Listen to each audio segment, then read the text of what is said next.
Guinea-Bissau is back under the gun. A disputed election, a midnight military takeover, and a president swept aside as gunfire echoes through Bissau. With General Umaro now installed, rivals accuse Embalo of staging a false coup, leaving a nation trapped in dangerous uncertainty.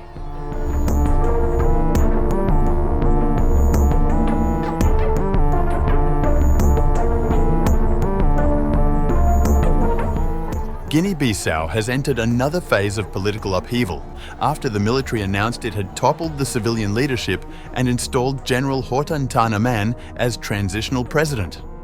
According to an army statement broadcast on November 26th, the self-described High Military Command for the Restoration of Order assumed full control of the state barely a day after a fiercely contested presidential vote.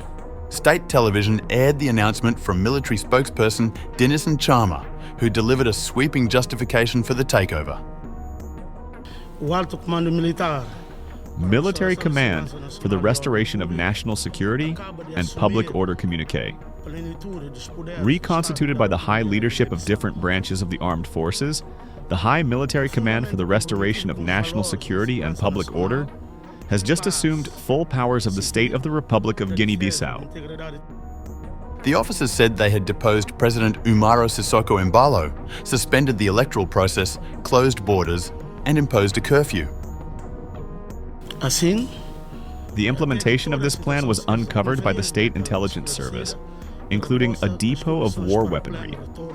Thus, and until the entire situation is duly clarified and conditions are restored for a full return to constitutional normality, the High Military Command for the Restoration of National Security and Public Order has decided to immediately remove the President of the Republic, close until further notice all institutions of the Republic of Guinea-Bissau, suspend until further notice the activities of all media outlets, immediately suspend the ongoing electoral process, close land and maritime borders in the national airspace, establish a curfew from 9 p.m. to 6 a.m.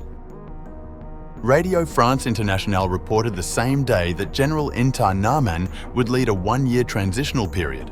The coup unfolded just hours before provisional results were expected in the contest between incumbent President Umaro Sissoco Embalo and his challenger, 47-year-old political newcomer Fernando Dias.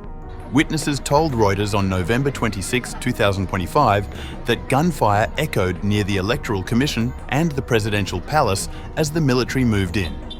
Embalo later phoned French media on November 27, 2025, confirming he had been deposed and that his whereabouts were unknown. The officers did not specify whether he was being held. In remarks recorded before the coup, Embalo appealed for stability and turnout.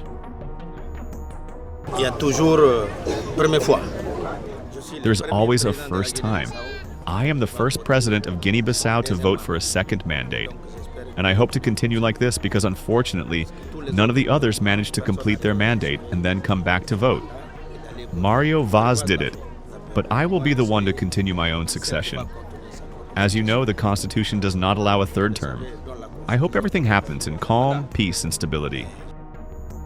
He also urged mass participation. I call on everyone to vote massively, to elect the person who will bring stability and progress to Guinea-Bissau, to build this country.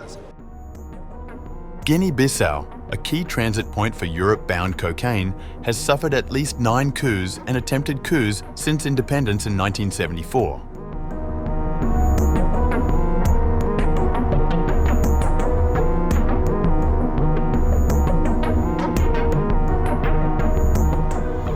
As the military consolidated control, Fernando Dias, Embalo's chief rival, released a video message accusing the president of orchestrating a false coup attempt to block the election because he feared defeat.